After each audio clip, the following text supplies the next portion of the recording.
Ever blink and realize a whole month flew by and you barely touched a game, let alone finished one? That was me this March. I wrapped up a few February titles, but after that, I only managed to squeeze in a single game for the entire month. That singular game was Another Crab's Treasure, and if I had to sum it up in just a few words, I'd go with colorful, challenging, and Michael Reeves. You play as Krill, a humble crab who mostly minds his business and does a whole lot of nothing.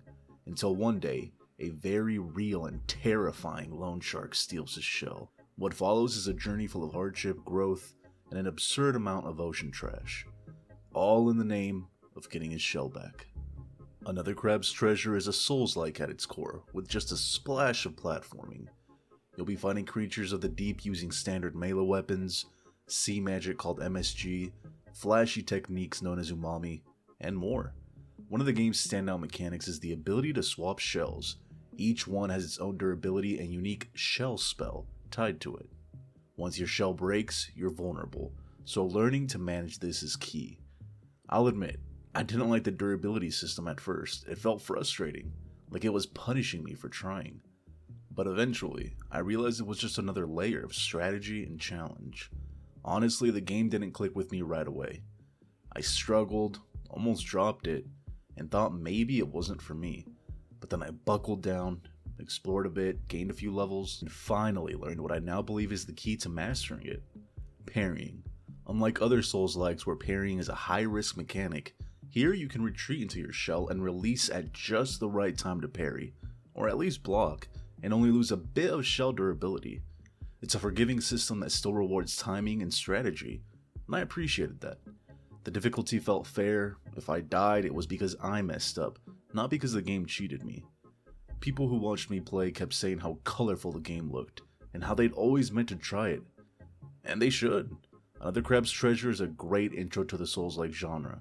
It's challenging but not punishing, has a good story, fun combat, vibrant environments, and surprisingly thoughtful exploration.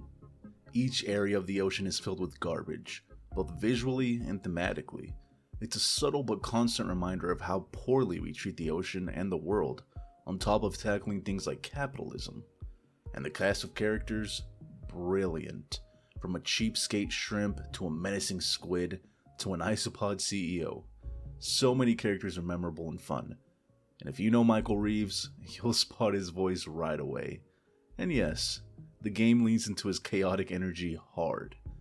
The comedy hits and fits perfectly with the absurd, colorful undersea world. As for Krill's journey, it really is something special. You see him grow out of his shell, no pun intended, make friends, and find his voice. What starts as a lonely hermit crab's quest becomes the origin story of a crustacean legend. I can't believe I nearly gave up on Another Crab's Treasure, but I'm so glad I didn't. It turned out to be a funny, challenging, and surprisingly heartfelt experience. March may have been a slow month, but this little crab made it worthwhile. What games did you tackle this month? And just remember, the backlog never sleeps, so I'll see you again when we recap April.